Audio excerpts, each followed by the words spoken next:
दोस्तों नमस्कार, मैं मनोज तिवारी।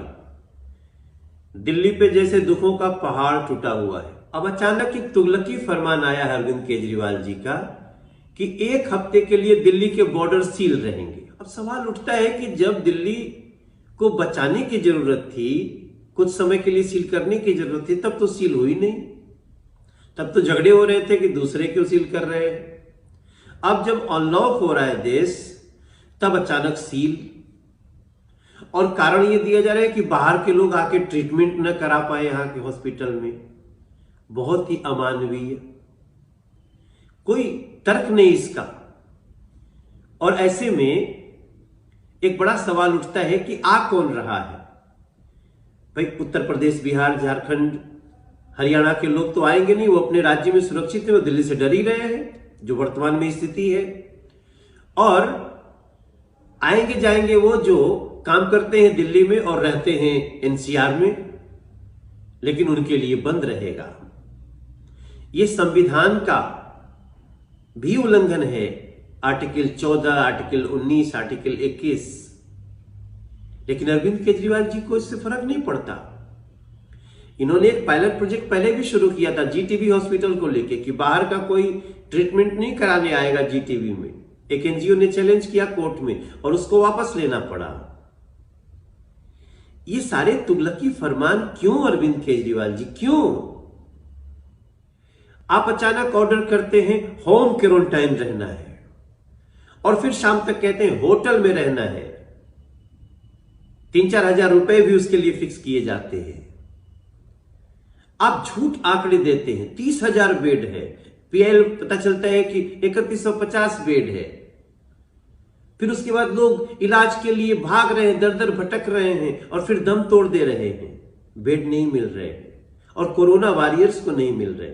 आप कहते हैं फ्री इलाज करेंगे और अचानक आप दिल्ली के लोगों को कहते हैं आप प्राइवेट हॉस्पिटल में जाइए, वहां 5 लाख रुपया लिए बिना एंट्री नहीं है और 15-15 लाख रुपए खर्च हो रहे हैं। आप इस आर्थिक संकट के समय में, इस कोरोना संकट के समय में आप तो लोगों को ऐसे ही मार डालेंगे। मुख्यमंत्री जी, आपकी सरकार मृतकों के आंकड़े भी छुपा रही है और उसका खामियाजा ये भुगतना पड़ा कि अब 1000-1200 रोज लोग संक्रमित निकल रहे हैं।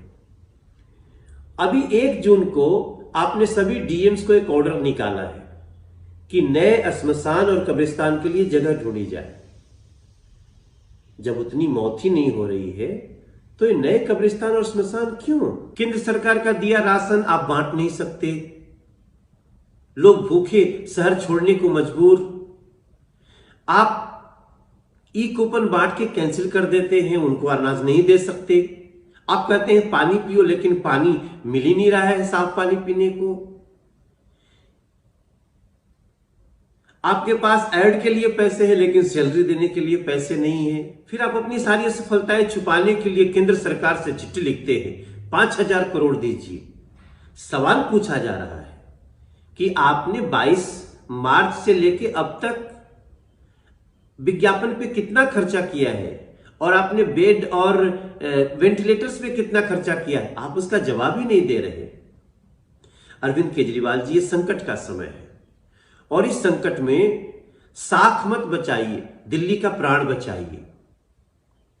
अनाज मंडियां परेशान हैं। हम आपको एक ये भी ऑफर करते हैं कि एमसीडी के जो हॉस्पिटल्स हैं बेड से युक्त, आप उसको ऑपरेट करिए। क्यों नहीं कर रहे हैं?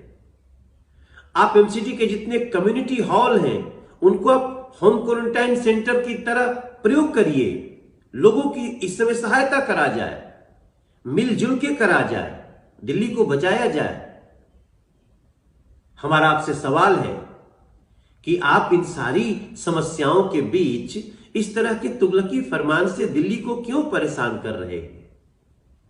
आप अपने 60,000 करोड़ रुपए का भी एक व्हाइट पेपर जारी करिए और इस समय यह बताते हुए कि आपने बेड्स पे, वेंटिलेटर्स पे, दिल्ली सरकार के अस्पतालों में कितने खर्चे किए हैं और विज्ञापन पे कितने खर्चे किए हैं, ये बताइए और दिल्ली को इस समय बचाइए। इस समय दिल्ली में काम करने वाले, एनसीआर में रहने वाले लोगों के साथ इस तरह की ज्यादती अच्छी बात नहीं है। इस कोरोना संकट में आप बार बार बोलते हैं ना, इस संकट में मिलकर चलना चाहिए, हम उसी के समर्थक हैं। और हमारी आपसे प्रार्थना है, इन सारे प्रश्नों पे आप दिल्ली को जवाब दीजिए। और इस समय दिल्ली को राहत की जरूरत है, सजा की नहीं।